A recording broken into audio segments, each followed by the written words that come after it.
రామచంద్ర వాస్తు TV ప్రేక్షక మహాశయులకు నమస్సుమాంజలు.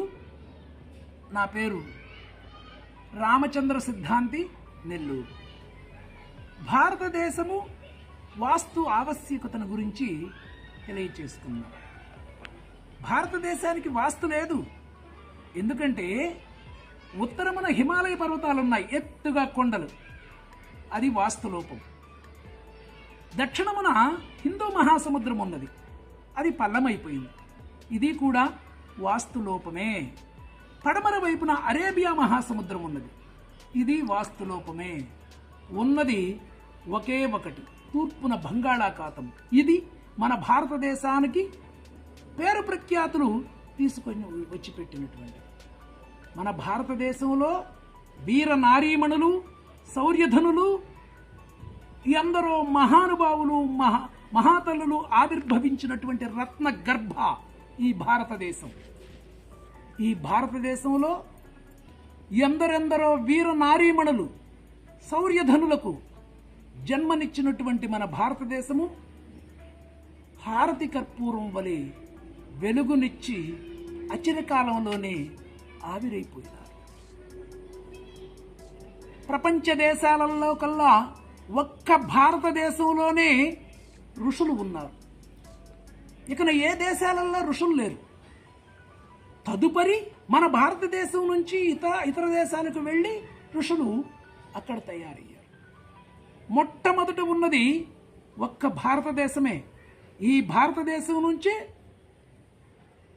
వెళ్ళిపోయి వలసలు వెళ్ళి 200 దేశాలుగా ఉన్నాయి. ఒక్క భారతదేశంలోనే సంస్కృతి, సంప్రదాయ పద్ధతులు ఇవన్నీ కూడా ఉన్నాయి. అయితే భారతదేశం ఎప్పుడూ కూడా ఏ దేశాన్ని కొల్లగొట్టలేదు, ఏ దేశాన్ని దోచుకోలేదు. భారతదేశానికి ఎంతో మంది ఇక్కడికి వచ్చారు. ఫ్రెంచ్ వారు, చైనా వారు, రష్యా వారు, పోర్చుగీసు వారు, మహమ్మదులు, పఠాన్లు, షేకులు, నవాబులు, హాలెండ్ వారు, పోలెండ్ వారు, జర్మనీ వారు, జపాన్ వారు, వీరందరూ కూడా ఈ దేశానికి వచ్చి ఈ దేశాన్ని ముక్కలు చేయాలని, ఈ దేశంలో ఉండేటటువంటి సంపదనంతా దోచుకొని వెళ్ళారు. ఇంతమంది కుట్రకోరులు, కూనీకోరులు మన దేశానికి రావడానికి మనమే కారణం, ఇతరులు ఎవ్వరూ కారణం కాదు.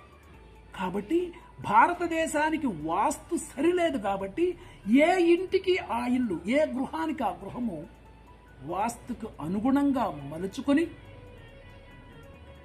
ప్రజలెల్లరూ సుఖశాంతులతో ఉండాలని కోరుకుంటూ ఉన్నాం.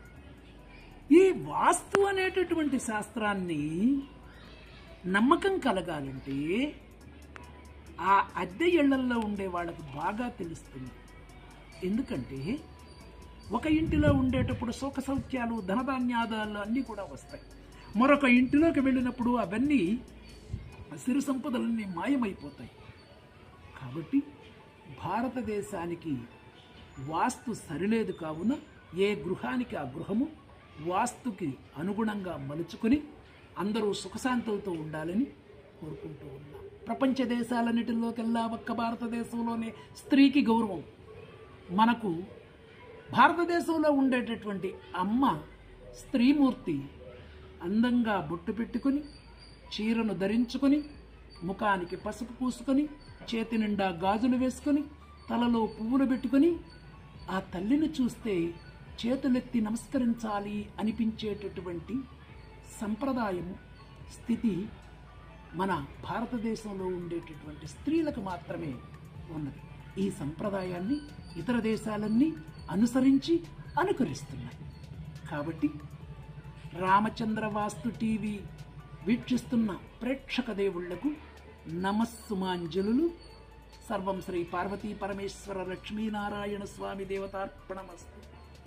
స్వస్తి.